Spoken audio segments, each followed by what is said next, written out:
नमस्कार, मैं हूं नीलू। तो पाकिस्तान के खिलाफ अब सबूत इकट्ठा किए जा रहे हैं। पहलगाम में जिस तरह से आतंकवादी हमले को अंजाम दिया गया, अब एनआईए की रिपोर्ट आई है। एनआईए डीजी कल जिस तरह से कश्मीर में थे, उसके बाद एक रिपोर्ट तैयार की गई है जिसमें कहा गया है कि किस तरह से इस पूरे आतंकवादी हमले में, जो कि पहलगाम में जिसको अंजाम दिया गया, जिसमें 26 लोग मारे गए, उसमें किस तरह से पाकिस्तानी सेना या फिर आईएसआई का हाथ है।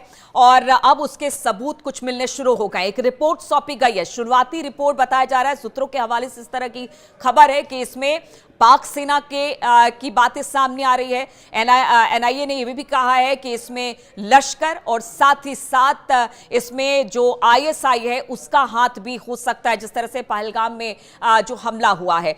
अब देखिए, कहा यह जा रहा है कि जो जितने भी हैंडलर थे जिनको भेजा गया था इस घटना को अंजाम देने के लिए, वो लगातार पाकिस्तान से संपर्क में थे। पहली जो फर्स्ट रिपोर्ट सामने आई है, सूत्रों के हवाले से खबर मिल रही है, उन्होंने पहले से रेकी की थी और उनको पूरा का पूरा इंस्ट्रक्शन जो था वो पाकिस्तान से मिल रहा था। अब ये सबूत क्यों आखिर जरूरी हो जाता है? क्योंकि सबूत को रखना पड़ेगा, तभी आप पाक को बेनकाब कर सकते हैं। क्योंकि भारत ने पहले ही कहा है कि जितनी भी आतंकवादी घटनाएं जो पीओके से लगातार प्रायोजित होती है, वो उसमें सब में पाकिस्तान का हाथ है और खासतौर पर पाकिस्तानी सेना, आईएसआई का हाथ है इसमें। अब इसको लेकर ये जो रिपोर्ट शुरुआती तौर पर आई है, बेहद महत्वपूर्ण हो जाता है। भारत दूसरी तरफ तैयारी कर रहा है लगातार अरब सागर में। और आज अगर बात की जाए तो उत्तर प्रदेश के शाहजहांपुर के गंगा एक्सप्रेसवे पर भी लड़ाकू विमान का टच एंड गो होने वाला है। यहां पर लड़ाकू विमान उतरेंगे गंगा एक्सप्रेसवे पर।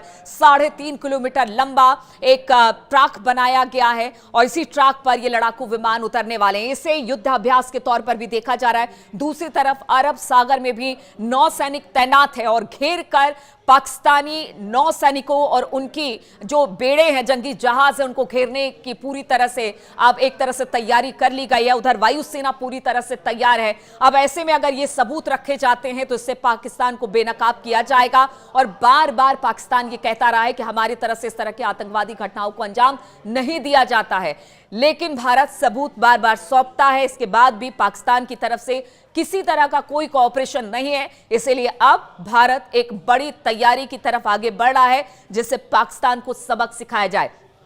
देखिए, पाकिस्तान के रक्षा मंत्री कह चुके हैं कि कोई बड़ा हमला हो सकता है। ये वो इसलिए कह रहे हैं, उनका ये मानना है कि जैसे जैसे वक्त आगे बीतता चला जा रहा है वैसे वैसे हमले और युद्ध की आशंका और प्रबल होती चली जा रही है। उनका मानना है कि भारत तैयार हो रहा है, भारत तैयारी कर रहा है। हालांकि बहुत सारे लोग ये कहते हैं कि भारत जैसे पाकिस्तानी हैं, उनकी तरफ से जो वीडियोज आ रहे हैं या पाकिस्तानी सोशल मीडिया में कहा जा रहा है, ये तो सिर्फ भारत की तरफ से गीदड़ भपकी है, भारत कुछ नहीं करेगा। लेकिन आप समझिए कि अगर सूचना मंत्री रात के 1:30-2 बजे प्रेस कॉन्फ्रेंस करते हैं, रक्षा मंत्री ये कहते हैं कि जैसे जैसे समय गुजरता जा रहा है हमले की संभावना और ज्यादा प्रबल होती जा रही है, उससे आप समझ सकते हैं कि भारत की तैयारी कैसी है। समय लगेगा, लेकिन समय लगेगा और उसके बाद जो हमला होगा उससे पाकिस्तान सोच भी नहीं सकता कि किस तरह के हमले की कार्रवाई की तरफ भारत आगे बढ़ा है, जिससे पाकिस्तान और पाकिस्तान में बैठे आतंकवादी सब दहल जाएंगे। और इसी को लेकर सबूत भी इकट्ठा किए जा रहे हैं,